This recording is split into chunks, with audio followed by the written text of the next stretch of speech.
Last Week Tonight is a weekly news show that airs on HBO, which covers hard-hitting topics with a satirical edge. Every week, it garners millions of hits on YouTube, and it's won dozens of major television awards. Now, last Sunday, show host John Oliver delivered a 20-minute piece about Taiwan. He talked about Taiwan's tense political situation and covered some vital history. In 2 days, the segment has garnered close to 4 million views, but even months before that, there was a petition calling for John Oliver to do a segment on Taiwan already.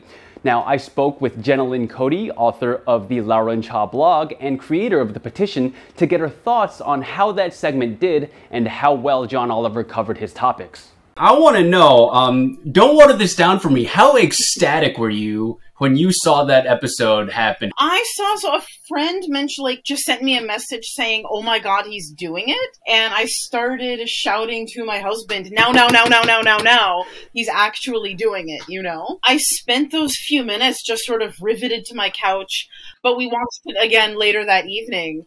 And I had to get up and walk around. I was so excited. Was it everything you imagined, or did it leave something to be desired? Did he hit all the points? Sure. I mean, I was really pleased with the piece. So I think it was done really competently. And I mean, to be frank, it was more than I expected. The overall messaging that the Taiwanese people should get to decide their own fate, and that the way that Taiwan is treated so weirdly by the international community, they were so eloquent and they really hit the messaging spot on. Did it have everything I would have liked? No.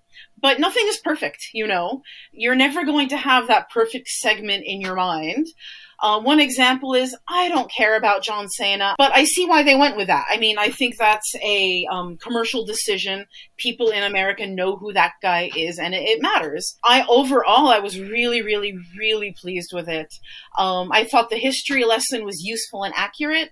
And I was thrilled to see them use a clip from Karis Templeman, because he's just very clear and explains a complex subject extremely well. I'm sure now that a lot of people who maybe didn't have a lot of reason to know about Taiwan before, you know, they weren't necessarily going to watch an interview with President Tsai on CNN, but they'll tune into John Oliver. And those are kind of the people, the mainstreamers that I wanted to reach. And we did that with the right message. Was there a moment in time where you were watching John Oliver's show and you're just like, he's the guy. He's 100% the guy to tackle this topic? I was up late one night, 2, 3 in the morning, thinking about this Taiwan bubble. All of us who write about Taiwan were read by people who already care about Taiwan. So I thought, who could reach a more mainstream audience who doesn't already have a reason to care, who can handle sensitive and difficult topics in a fun, digestible way that people will watch? And I thought, oh, well, John Oliver, and he's already talked about these other issues in the region and done what I thought was a very good and competent job. And it didn't start with a petition, it started with a Facebook page. And the idea of that was to use the name of the page to comment on their social media. Jenna Cody commenting on Last Week Tonight, nobody cares.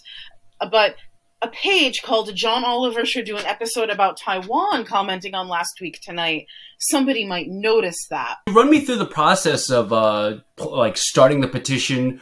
I'm sure there's a lot of varying opinions, especially with an issue as complex and as multi-layered as Taiwan. Honestly, huge support.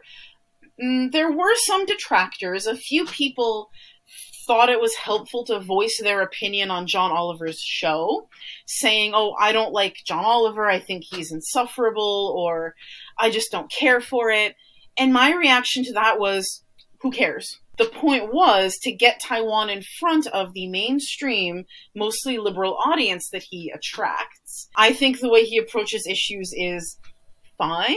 I think that he understands there is an establishment and he has to work not within it per se, but he criticizes it, and that's good enough for me. You got John Oliver's attention. He so. Made the episode. What's next for you? Who's the next person that you'd hope would make a segment on Taiwan? I don't know. First, I would like to say I don't know that the petition made a difference, but I do note that the timing is quite conspicuous.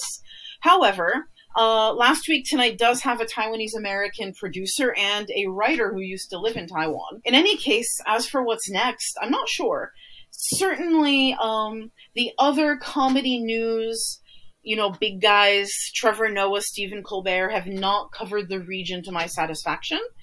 And I'd rather someone who's not able to do it competently not do it at all. My goal here is specifically to reach liberals, because a lot of discourse on Taiwan in the US is taken over by conservatives, and I do want Taiwan to be a bipartisan issue. I'm not saying I don't want that support, but it makes it seem like Taiwan is a right-wing issue, which might turn lefties or, you know, liberals against Taiwan, and I certainly don't want that. A longer, more complete version of my interview with Jenna will be up on Facebook and YouTube. We talk about how she deals with internet trolls and why she's so invested in talking about Taiwan.